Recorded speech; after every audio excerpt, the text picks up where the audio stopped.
God's Truth, Durant's Publishing, Pittsburgh, Pennsylvania is the name of my book. Now, God sent Israel into the land of Canaan. Canaan was the son of Ham and his mother, and the land of Canaan was the promised land. And Satan sent a second influx of fallen angels to try to mess the bloodline of Christ up so the Messiah could not be born. Just like God sent the flood to kill all the giants. Geber means giant in Hebrew. And Moses, seventh generation after Abraham, just like Enoch was seventh generation after Adam. 7 means spiritual completeness. Now let's read about it.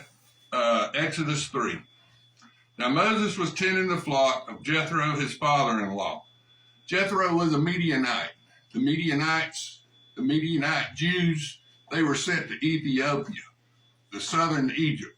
And they were the goat ropers and the sheep herders and the cow farmers called kine, cows of kine in the Bible, K-I-N-E. And they took care of the camels and the oxen, and they had to live in a tent and move around and follow the herds, because Egyptian farmers, they wanted to be farmers.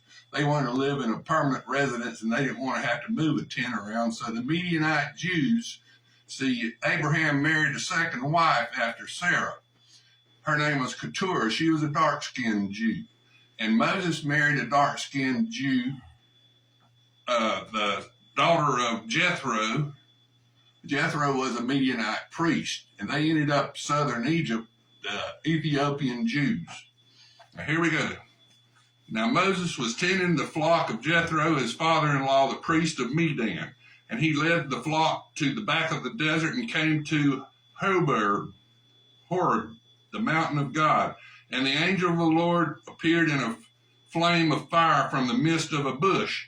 And he looked, and behold, the bush was burning with fire, but the bush was not consumed.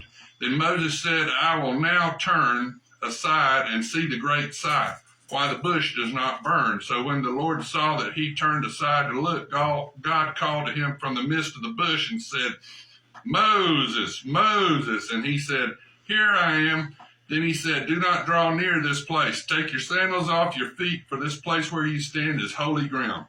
Moreover, he said, I am the God of your father, the God of Abraham, the God of Isaac, and the God of Jacob. And Moses hid his face, for he was afraid to look upon God. And the Lord said, I have surely seen the oppression of my people who are in Egypt, 400 years of slavery, and have heard their cry because of their taskmasters. For I know their sorrow. So I have come down to deliver them out of the hand of the